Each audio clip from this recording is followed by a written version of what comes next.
तो पहली खबर कानपुर की, जहां पर कानपुर के सीएमओ डॉक्टर हरिदत्त नेमी का वायरल ऑडियो का विवाद अब और भी गहरा गया है। दरअसल डैशबोर्ड की बैठक के दौरान डीएम ने सीएमओ को बाहर कर दिया। अब डीएम ने कहा कि अगर ऑडियो आपका नहीं है तो किसने एआई का इस्तेमाल करके आपका ऑडियो बनाया है, इसकी जांच करिए और एफआईआर दर्ज करवाइए। इससे पहले डीएम ने कई मामलों में अनियमितताओं को देखते हुए शासन में पत्र भी भेजा था और सीएमओ को पद से हटाने की संस्तुति भी की थी। वहीं ये मामला गहराने के बाद से ही प्रदेश के राजनेता भी सीएमओ के बचाव में अब उतर गए हैं। इस बीच में विधानसभा अध्यक्ष सतीश महाना भी मुख्य चिकित्सा अधिकारी डॉक्टर हरिदत्त नेमी के पक्ष में उतरे और मुख्यमंत्री को उन्होंने पत्र लिख दिया है। इस पत्र में मुख्य चिकित्सा अधिकारी को कानपुर में ही कार्यरत रखने की मांग की गई है। ऐसे में सतीश महाना का लिखा पत्र भी सोशल मीडिया पर वायरल हो रहा है। आपको हम ये भी बता दें कि सीएमओ के डॉक्टर हरिदत्त नेमी पर डॉक्टरों के उत्पीड़न, कर्मचारियों के साथ में अभद्र व्यवहार, शासनादेशों की अवहेलना जैसे कई गंभीर आरोप हैं। दरअसल कानपुर डीएम की कार्यशैली को लेकर के 2 ऑडियो सामने आए हैं। इसमें डीएम के बारे में कहा गया है कि यूपी के 75 जिलों से ही एक ऐसा डीएम है जो ढोल बजा रहा है। मैंने आज तक ऐसा डीएम देखा नहीं है। मीटिंग 20 मिनट की होती है तो 2 घंटे तक खींच देते हैं। महिला कर्मचारी भी उनसे परेशान हैं। किसी दिन कोई महिला अपने ब्लाउज फाड़ेगी तब पता लगेगा। दावा किया जा रहा है कि ये दोनों ही ऑडियो मुख्य चिकित्सा अधिकारी डॉक्टर हरिदत्त नेमी के हैं। हालांकि उन्होंने इससे इनकार कर दिया है और उन्होंने कहा है कि ऑडियो में मेरी आवाज नहीं है, आजकल एआई है, उससे सब कुछ किया जा सकता है।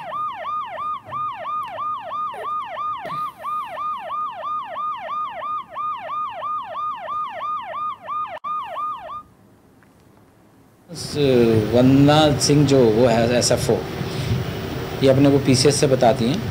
तो ये इसने क्या काम किया कि हमको चिट्ठी लिख दी कि इनका पेमेंट करना है, इसके बिल हमारे सामने प्रोड्यूस करें। तो हमने इनसे बताया भी जब ये सीबीआई से चार्जशीटेड है, इसकी गलत तरीके से बिड हुई है, इसका सामान इस तरह का है, अधोमानक भी है, कम भी है संख्या में, और इसके जो बैच नंबर है जो इसने सप्लाई किया उसमें अलग है, और जो सामान जो इसका बिल है उसमें बैच नंबर अलग है, तो कैसे पेमेंट हो सकता है। उसके बाद हमने डीएम साहब को भी चिट्ठी लिखी।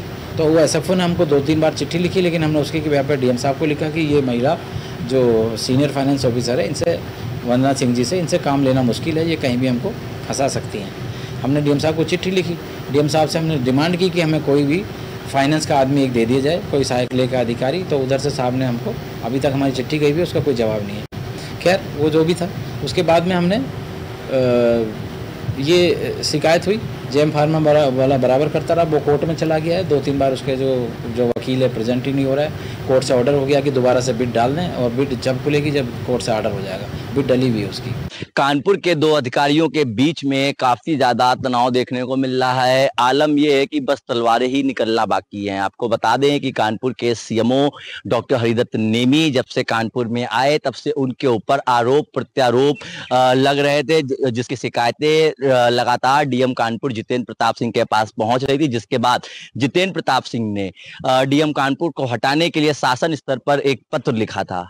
वहीं पत्र लिखे जाने के बाद अब सोशल मीडिया पर एक ऑडियो वायरल हो रहे हैं, जिसमें जो ऑडियो सीएमओ कानपुर के बताए जा रहे हैं, जिसमें साफ तौर पे सुना जा सकता है कि डीएम कानपुर जितेंद्र प्रताप सिंह के ऊपर कई तरीके के आरोप लगाए गए हैं और उनको अभद्र भाषा का इस्तेमाल किया गया है।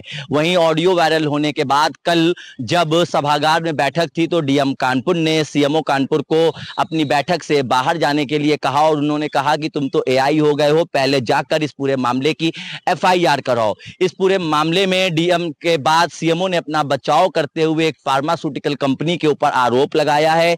सीएमओ कानपुर का कहना है कि फार्मा कंपनी के मालिकों ने अधिकारियों के साथ साठगांठ कर उनको फंसाने की कोशिश की है। वहीं आज सुबह होते ही सोशल मीडिया पर कई ऑडियो और वायरल हुए, जिसमें जो कि पीलीभीत के बताए जा रहे हैं, जिसमें साफ तौर पर सुना जा सकता है कि किस तरीके से अल्ट्रासाउंड मशीन और अवैध अस्पतालों की धांधली की बात जो है वो निकलकर सामने आ रही है। वहीं अब इस पूरे मामले में राजनेताओं की भी एंट्री हो गई है। आपको बता दें कि कानपुर के विधायक सतीश महाना और यूपी के विधानसभा अध्यक्ष ने शासन को पत्र लिखा है, जिसमें उन्होंने मांग की है कि कानपुर के सीएमओ डॉक्टर हरिदत्त नेमी को न हटाया जाए, क्योंकि वो लगातार जनता के हित में काम कर रहे हैं। अब देखने वाली बात यह होगी कि जिस तरीके से दोनों अधिकारियों के बीच में विवाद छिड़ा हुआ है और शिकायतों का दौर शासन स्तर तक पहुंच चुका है, अब इस पूरे मामले में शासन स्तर से क्या कार्रवाई की जाती है। कैमरा पर्सन मोहित के साथ मैं अंकित सिंह, समाचार प्लस, कानपुर।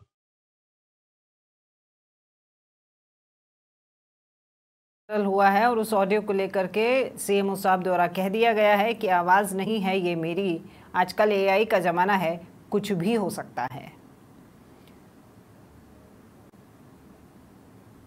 तो आपको हम ये भी बता दें कि एक डैशबोर्ड की बैठक हुई थी, उसी में डीएम ने सीएमओ को बाहर कर दिया था। अब डीएम ने कहा कि अगर ऑडियो आपका नहीं है तो एआई का इस्तेमाल करके आपका ऑडियो बनाया गया है तो इसकी जांच करवाइए, नहीं तो साथ में एफआईआर दर्ज करवाइए। इससे पहले डीएम ने कई मामलों में अनियमितताओं को देखते हुए शासन में पत्र भी भेजा था और सीएमओ को उनके पद से हटाने की संस्तुति भी की थी। अब मामला जब इतना गहरा गया है तो प्रदेश की राजनेता भी इस सीएमओ के बचाव में आकर के खड़े हुए हैं। हम बात कर रहे हैं कानपुर के विधायक और साथ ही विधानसभा अध्यक्ष उत्तर प्रदेश सतीश महाना की, जो कि मुख्य चिकित्सा अधिकारी डॉक्टर हरिदत्त नेमी के पक्ष में खड़े हुए हैं और कहते हैं उन्होंने मुख्यमंत्री को भी पत्र लिख दिया है, जिसमें चिकित्सा अधिकारी को कानपुर में ही कार्यरत रखने की उन्होंने मांग की है। सतीश महाना का लिखा हुआ पत्र सोशल मीडिया पर भी वायरल हो रहा है। तो डॉक्टर हरिदत्त नेमी पर डॉक्टरों के उत्पीड़न, कर्मचारियों के साथ में अभद्र व्यवहार और शासनादेशों की अवहेलना जैसे गंभीर आरोप भी हैं। डीएम की कार्यशैली को लेकर के 2 ऑडियो सामने आए हैं। इसमें डीएम के बारे में कहा गया है कि यूपी के 75 जिलों में एक ऐसा ही ये डीएम देखा है जो ढोल बजा रहा है। मैंने आज तक ऐसा डीएम नहीं देखा। मीटिंग 20 मिनट की होती है तो 2 घंटे तक खींच देते हैं। महिला कर्मचारी भी उनसे परेशान है। कभी किसी दिन कोई महिला अपना ब्लाउज फाड़ेगी तो पता लगेगा। इस तरह की टिप्पणी जो है वो डीएम के लिए भी की गई है। चलिए ज़्यादा जानकारी लेते हैं। यूपी से एसोसिएट एडिटर अमरीश सिंह हमारे साथ में जुड़ गए हैं। अमरीश, यहाँ पर कार्यशैली कम और जितना मैं समझ पाई हूँ मुझे ये 2 अधिकारियों की पर्सनल वॉर जो आपसी तकरार है वो मुझे नजर आ रही है। निश्चित तौर पर राखी, देखिए एक छोटी सी लाइन के साथ सीएमओ साहब के लिए मैं बोलना चाहूंगा। कलेश, कमाई और कथित कंट्रोल कानपुर के सीएमओ साहब हुए हैं आउट ऑफ कंट्रोल, जो कि जिलाधिकारी कानपुर जितेंद्र प्रताप सिंह के ना कहने पे चल रहे हैं और ना ही लगातार जिस तरीके से कानपुर के जिलाधिकारी जितेंद्र प्रताप सिंह जब उन्होंने शुरुआत में चार्ज लिया था उस समय ही लगातार वो चिकित्सा विभाग में सीएमओ कार्यालय में वो निरीक्षण के दौरान जब पहुंचते थे तब सीएमओ साहब नदारद मिलते थे। इसके लिए उन्होंने कई बार सीएमओ को फटकार भी लगाई थी और लेकिन डॉक्टर हरिदत्त नेमी जो कि कानपुर के चिकित्सा अधिकारी हैं वो शायद इस बात से उनके मन में असंतोष था कि क्यों लगातार जिलाधिकारी साहब स्वास्थ्य महकमे पर लगातार निरीक्षण और एक तरह से कह सकते हैं कि अस्पतालों में दबिश दे रहे हैं। फिलहाल जिस तरीके से कानपुर के चाहे वो सरकारी अस्पताल हो चाहे प्राइवेट अस्पताल हो, अनियमितताओं की शिकायत लगातार मिल रही थी और इसी की मुख्य वजह थी कि स्वास्थ्य महकमा और खास तौर पर मुख्यमंत्री कार्यालय से कानपुर जितेंद्र प्रताप सिंह को जिलाधिकारी के तौर पर तैनाती मिली थी, क्योंकि जितेंद्र प्रताप सिंह मुख्यमंत्री के बेहद खास अफसरों में हैं, जिनकी कार्यशैली को लेकर मुख्यमंत्री खुश रहते हैं। और यही एक बड़ी वजह थी कि कानपुर बड़े जिले में वहां पर जिलाधिकारी के तौर पर जितेंद्र प्रताप सिंह की तैनाती की गई थी और उन्होंने पहुंचते ही वहां पर न सिर्फ चिकित्सा विभाग में बल्कि रोडवेज हो या फिर कोई अन्य विभाग हो, हर जगह उन्होंने निरीक्षण किया तो जहां पर खामियां थी उसके लिए उन्होंने अधिकारियों को पहले निर्देशित किया था और जब वहां पर जो कार्यशैली थी, जब वो नहीं बदली, कार्यप्रणाली उनकी नहीं सुधरी, तब उन्होंने उन विभागों पर फटकार लगाना शुरू किया जहां से शिकायतें आ रही थी। लेकिन मुख्य शिकायतें जो चिकित्सा अधिकारी की याद आई थी डॉक्टर हरिदत्त नेमी की, उनकी कार्यशैली में जब बदलाव नहीं आया तो उन्होंने शासन को कुछ दिनों पहले भी एक चिट्ठी लिखी थी जिसमें उन्होंने इस बात का जिक्र किया था कि सीएमओ जो है वो अपनी कार्यप्रणाली जो उनकी है वो बेहद चिंता का विषय है, क्योंकि कानपुर जैसे बड़े शहर में इनकी तैनाती हुई है, लेकिन वो लगातार अनियमितताओं की जो शिकायत मुझे मिल रही थी वो तो मिलती ही है, साथ ही साथ ये लगातार इनका जो दफ्तर आने और जाने का समय है वो भी निर्धारित नहीं है। इसको लेकर जब उन्होंने एक दो बार सीएमओ को मीटिंग के दौरान भी कहा तो सीएमओ जो चिकित्सा अधिकारी है शायद उन्होंने इस बात को भी गंभीरता से नहीं लिया कि जिले का जिलाधिकारी उनको कई बार इस चीज के लिए टोक चुका है। लगातार फर्मों के साथ छेड़छाड़ हो, बिडिंग को लेकर जो लगातार शिकायतें आ रही थी। एक फर्म थी जिसको लेकर जिसका पेमेंट फंसा था और पेमेंट के बाद लगातार हरिदत्त नेमी ने उस फर्म को भी रडार पर लिया था और उसका पेमेंट कैंसिल कर दिया था। साथ ही साथ उस फर्म ने जो कार्य किया था, कार्य के दौरान सप्लाई का कार्य था, सप्लाई का काम करने के बाद उस फर्म ने जब अपनी पेमेंट मांगी थी तो पेमेंट के बाद पहले तो उस पर विवाद हुआ, विवाद के बाद जब फर्म ने उसके लिए अदालत का दरवाजा खटखटाया तो उस बिड को ही कैंसिल कर दिया गया। जबकि राखी दर्शकों की जानकारी के लिए बता दूं कि जेम पोर्टल पर जब कोई टेंडर होता है उस टेंडर को निरस्त करने का जो क्षेत्राधिकार है वो सीएमओ के पास है ही नहीं। लेकिन जब इस तरीके की गलतियां लगातार होती रही तो जिलाधिकारी ने फिर से एक बार सीएमओ को इस बात के लिए निर्देशित किया कि आप अपनी कार्यशैली में सुधार लाइए, बदलाव लाइए। लेकिन जब इस तरीके की हरकतें हुई और उसके बाद ये ऑडियो जो हम अपने दर्शकों को शायद सुना नहीं सकते हैं, उस ऑडियो को लेकर विवाद खड़ा हुआ तो कल जिलाधिकारी ने अपनी एक मीटिंग से सीएमओ साहब को वहां से फटकार लगा के भगा दिया और कहा कि आपकी जरूरत नहीं है। उसके बाद उन्होंने सचिव स्वास्थ्य को एक चिट्ठी लिखी और चिट्ठी उन्होंने सरासर ये बात लिखी कि इनकी जो कार्यशैली है लगातार अनियमितताओं के घेरे में है और इनकी शिकायतों के चलते मैं शासन से ये अपील करता हूँ कि इनको यहाँ से इनका तबादला कर दिया जाए।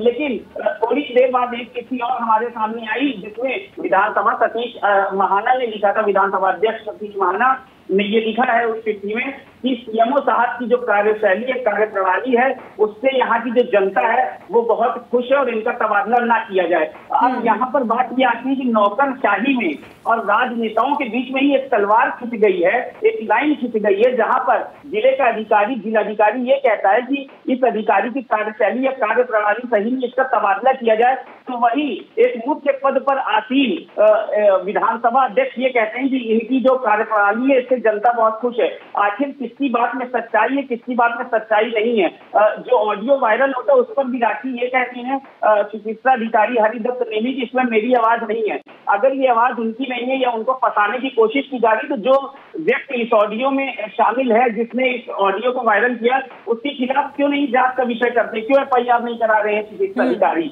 ये सब एक मुख्य वजह है। और स्वास्थ्य पर जिस तरीके से लगातार स्वास्थ्य मंत्री ब्रजेश पाठक लगातार अस्पतालों का निरीक्षण करते हैं, जहां पे कमियां पाई जाती हैं उनको सस्पेंड भी कर रहे हैं। ऐसे में अगर इस तरीके की हरकतें चिकित्सा अधिकारी या कोई भी मुख्य पद पर आसीन व्यक्ति करता है तो जरूर जांच का विषय है और माननीय मुख्यमंत्री योगी आदित्यनाथ जी को भी इस संदर्भ को गंभीरता से लेना चाहिए। प्रमुख सचिव स्वास्थ्य पार्थ सेन शास्त्री को भी इसमें जरूर जिलाधिकारी से बात करके, चिकित्सा अधिकारी से बात करके इस पर कार्रवाई करनी चाहिए, ताकि जनता के मन में जो पैसा जा रहा है, जनता जो जिस कार्य के लिए अस्पतालों में अपनी इलाज के लिए जाती है वहां पर इस तरीके का विवाद क्षेत्र अगर होगा तो इसमें पूरी तरीके से जो विचाराधीन है, जो फैसले आने में समय लगते हैं, इससे जनता जनार्दन को ही तकलीफ होगी। राखी, ठीक है अमरीश, ये पूरी बात मैंने आपसे सुनी और समझी। सवाल ये है कि यहाँ पर ये जो खींचातान मुझे दिख रही है, ये खींचातान सही और गलत के बीच की है। यहाँ पर किसी भी मंत्री का, किसी भी जनप्रतिनिधि का ऐसे किसी अधिकारी के कहे स्टेटमेंट को अपने पक्ष में लेते हुए या उसके साथ खड़े होते हुए सियासी मुद्दा बनाते हुए यहाँ पर खड़े होना, ये किसी भी तरीके से सही नहीं है, क्योंकि अधिकारियों का काम होता है, उन्हें जनता का सेवक कहा जाता है, तो जनता की सेवा करना उनका काम है। अगर वो जनता को छोड़कर खुद की सेवा में लिप्त हो जाएंगे और ऐसे कोई सियासी दिग्गज उनके पीछे आके खड़े हो जाएंगे तो उनकी खुद की छवि धूमिल होती है। और अधिकारियों के बारे में तो आपको पता ही है कि जनता की राय क्या होती है। बिल्कुल, देखिए निश्चित तौर पर एक जिलाधिकारी के तौर पर जितेंद्र प्रताप सिंह की तैनाती कानपुर नगर में की गई है। वरिष्ठ अधिकारी हैं, जैसा कि मैंने पहले ही बोला कि अपनी कार्यशैली को लेकर लगातार चर्चाओं में रहते हैं, क्योंकि कुछ कठोर फैसले वो हमेशा लिया करते हैं और ऑन द स्पॉट लिया करते हैं। और मैं ये भी नहीं कह रहा हूं कि सीएमओ की कार्यशैली या कार्यप्रणाली हमारी नजर में गलत है। जिलाधिकारी ने जरूर इस पर त्वरित कार्रवाई नहीं की होगी, उन्होंने इस पर गंभीरता से विचार किया होगा। उस संदर्भ में शायद काफी लोगों से बात की होगी, जो भी लोग होंगे, जो चिकित्सा अधिकारी के आसपास के लोग होंगे, जो वहां के अधिकारी होंगे, उनसे भी जरूर जिलाधिकारी जितेंद्र प्रताप सिंह ने बात की होगी और उसके बाद ही शासन को चिट्ठी लिखी गई है। फिर एक ऑडियो वायरल होता है, उस ऑडियो को भी शायद सभी ने सुना होगा, उस पर भी गंभीरता से विचार किया गया होगा। ऐसे में अगर उन्होंने शासन को चिट्ठी लिखी थी तो इस पर फैसला करना या विचार करना शासन के कार्य क्षेत्र में आता है। इस पर विधानसभा अध्यक्ष जैसे आसीन पद पर बैठना, ये शायद मुझे ऐसा लगता है ये जल्दबाजी में लिखा गया एक लेटर है जो कि जारी कर दिया गया है। इस पर स्वास्थ्य महकमा और विशेष तौर पर उप मुख्यमंत्री ब्रजेश पाठक और प्रमुख सचिव पार्थेश शास्त्री इन दोनों को ही बैठना होगा और बैठ कर ही बात करनी होगी। क्योंकि अगर हम राखी इसी मुद्दे से जुड़ा हुआ एक मुद्दा और मैं आपको बताऊं, उसमें पर्यटन विभाग का एक मामला भी अभी सामने आ रहा है, जिसमें प्रमुख सचिव और मंत्री में थोड़ी सी खींचतान देखने को मिल रही है।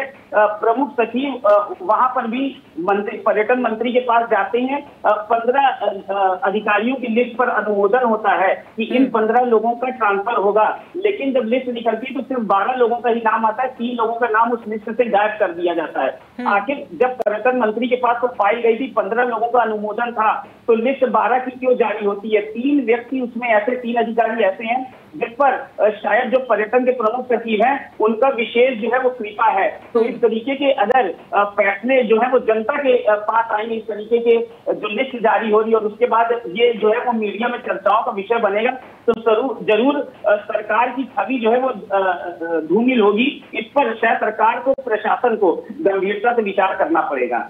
बाकी अमरीश, एक बात और बताइए, जनता को कहीं सुविधाओं में कमी नजर आती है तभी तो वो प्रश्न उठाती हैं, चाहे अधिकारी किसी भी विभाग से जुड़ा हुआ हो। और चिकित्सा तो एक ऐसा महकमा है जहां पर सबसे ज्यादा जो है वो बदहाली देखी जाती है व्यवस्थाओं की। अब अगर किसी को वहां पर व्यवस्थाओं में कमी मिली है, कार्यशैली में कमी मिली है सीएमओ साहब की, तो शिकायत तो करेंगे ही ना। हर बार जन सुनवाई में जाकर के सीधा मुख्यमंत्री जी को तो कहने से रहे वो, और अगर वो शिकायत कर रहे हैं, डीएम तक जा रही है, तो डीएम का काम है, वो उस पद पर बैठा है कि उसे सारी व्यवस्थाओं को देखना है। तो इसको लेकर के अगर वो कोई भी फैसला लेगा तो इसका मतलब वो अपने पद के अनुरूप लेगा और जिसके लिए उन्हें वहां बिठाया गया है वो उसको ध्यान में रखते हुए करेगा। बिल्कुल, देखिए निश्चित तौर पर 2017 की अगर हम बात करें, 17 से पहले की राखी, तो स्वास्थ्य, शिक्षा और रोजगार को लेकर लगातार उत्तर प्रदेश में सवाल उठते थे। विपक्षी पार्टियां भी इस ओर हमेशा सरकार का ध्यान जो है वो खींचने की कोशिश करती थी। 2017 के बाद जैसा कि मुख्यमंत्री योगी आदित्यनाथ भी लगातार कहते हैं कि एक बीमारू राज्य को एक अग्रणी राज्य बनाना, जीरो टॉलरेंस की जहां पर नीति अपनाती है उत्तर प्रदेश सरकार, वहां पर इस तरीके की अगर घटनाएं होती, इस तरीके का विवाद अगर सामने आता, जरूर ये प्रश्न चिन्ह लगाता है सरकार की भी कार्यप्रणाली पर, कार्यशैली पर। और जरूर जिस तरीके से जिलाधिकारी जितेंद्र प्रताप सिंह ने चिकित्सा अधिकारी डॉक्टर हरिदत्त नेमी के खिलाफ इस तरीके की जांच के लिए सचिव स्वास्थ्य को चिट्ठी लिखी है, उस पर कार्य भी होगा। मुख्यमंत्री योगी आदित्यनाथ की तरफ से और प्रमुख सचिव गृह संजय प्रसाद भी इसको जरूर जहां तक उनका भी ध्यान आकर्षित होगा। और हम लगातार जिस तरीके से स्वास्थ्य और शिक्षा समाचार प्लस के माध्यम से लगातार इन जमीनी मुद्दों को लगातार धरातल पर पहुंचाते हैं, अधिकारियों के समक्ष इन सभी चीजों को पहुंचाते हैं, मुझे ऐसा लगता है कि जरूर इस ओर उप मुख्यमंत्री ब्रजेश पाठक का भी ध्यान जो है वो हम आकर्षित करने में इस बार भी कामयाब होंगे। जिस तरीके से लगातार पिछली 3 बार हमने सवाल उठाया और उस पर त्वरित कार्यवाही उप मुख्यमंत्री ब्रजेश पाठक की तरफ से भी की गई है। राखी, ठीक है अमरीश, बहुत शुक्रिया आपका तमाम जानकारी साझा करने के लिए।